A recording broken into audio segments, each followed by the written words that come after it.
تو خان صاحب یہاں آپ چوک گئے. آپ نے عمر ایوب، گوہر خان، اسد کیسر، علی امین گنڈا پور اور جنید اکبر جیسوں کو اپنی فوج کی اہم پوزیشنز تو دے دیں، لیکن وہ شیر کے بجائے بھیڑ ثابت ہوئے جو پس پردہ ڈیلز کرتے ہیں اور عوام کے سامنے آ کر بہادر بنتے ہیں. اس لیے آپ خان صاحب بے شک مقبول ترین لیڈر ہیں پاکستان کے، لیکن حقیقت یہ ہے کہ آپ کی جماعت کے بیشتر لوگ عوام کو آپ کے لیے باہر نکالنے میں ناکام ہی ہوئے ہیں. پھر دوسری طرف آپ کی جو اسٹیبلشمنٹ کو مسلسل للکارنے کی پالیسی ہے وہ بھی کامیاب نہیں ہوئی. اس لیے اب کہا یہ جاتا ہے کہ وقت آ گیا ہے کہ آپ بھی اپنی پالیسی پہ نظر ثانی کر لیں، چونکہ پاکستان انقلاب کے لیے زرخیز ملک نہیں ہے. یہ بات آپ کے جو سیاسی مخالفین ہیں نا، میاں محمد نواز شریف اور شہباز شریف، انہوں نے بہت پہلے ہی سمجھ لی تھی. اس لیے انہوں نے مشکل وقت میں اپنے لیے راستے پیدا کیے. کشتیاں جلانے کے باوجود ٹوٹی ہوئی کشتیوں میں اتنی گنجائش رکھی کہ ضرورت پڑے تو انہی کشتیوں کی مرمت کر کے سسٹم میں واپسی ہو سکے. اچھا، میرے پاس آپ کے لیے ایک بڑی خبر یہ ہے کہ آپ عمران خان ایک قدم پیچھے ہٹنے پر سنجیدگی سے غور کر رہے ہیں. ابھی یہ گزشتہ دنوں تحریک انصاف کی سیاسی کمیٹی کی ایک ملاقات میں عمران خان کو سوشل میڈیا کے حوالے سے اپنی جو پالیسی ہے وہ تبدیل کرنے کی درخواست کرنے کا فیصلہ کیا گیا.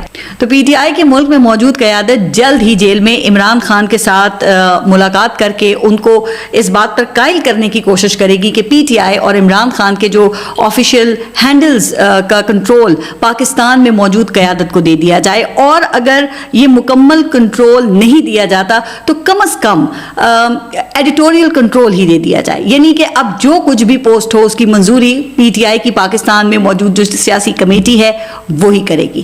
تو اب عمران خان کیا فیصلہ کریں گے یہ تو خیر جلد ہی سامنے آ جائے گا. اچھا، لیکن یہ جو سینئر لوگ ہیں نا وہ خان صاحب کو یہی مشورہ دے رہے ہیں کہ وہ اس ملک کے لیے آگے بڑھیں اور جو تمام اپنے معاملات ہیں وہ افہام و تفہیم کے ساتھ ان کو حل کریں. اگر عمران خان اسی طرح انا کا مسئلہ بنا کر جیل میں بیٹھے رہیں گے تو نقصان تو آپ یہ دیکھیں کہ اس وقت خان صاحب کا ہی ہو رہا ہے نا.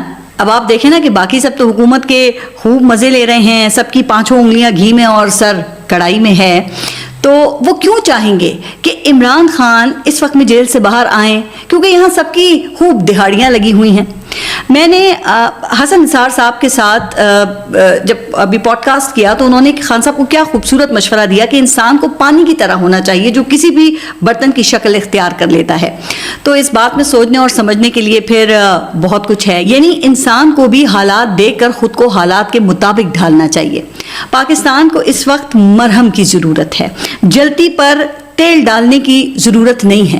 پاکستان کو ایک عمرانی معاہدے کی ضرورت ہے جس میں رولز آف دی گیم طے کر لیے جائیں، اور سب سے بڑا جو رول ہے وہ یہ کہ پاکستان میں ایک آزاد اور غیر جانبدار الیکشن ہوگا، اور پاکستان کے الیکشن صاف اور شفاف ہوں گے. نہ آر ٹی ایس بیٹھے گا اور نہ ہی انتخابی نشان کسی سے چھینا جائے گا، نہ ہی کسی کے کاغذات نامزدگی چھینے جائیں گے، نہ یہ جو پارٹی کی وفاداریاں ہیں یہ تبدیل کروائی جائیں گی، نہ ہی پارٹی کے اندر سے نئی پارٹیاں نکالی جائیں گی.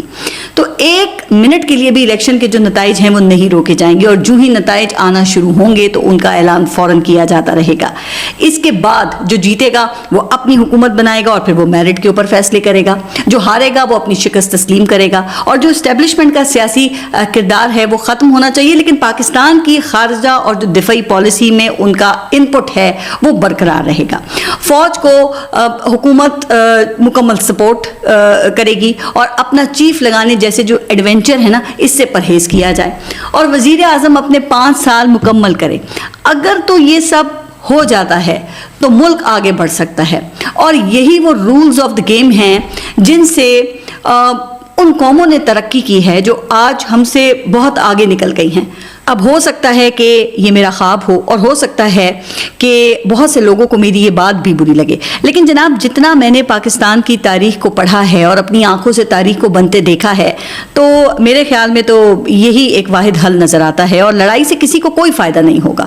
تو اللہ کرے کہ یہ بات حقیقت بنے اور اس نظام اور پاکستان کو ایک اچھا ڈرائیور نصیب ہو، ورنہ یہ ملک خدا نخواستہ یوں ہی بغیر ڈرائیور کے ہی چلتا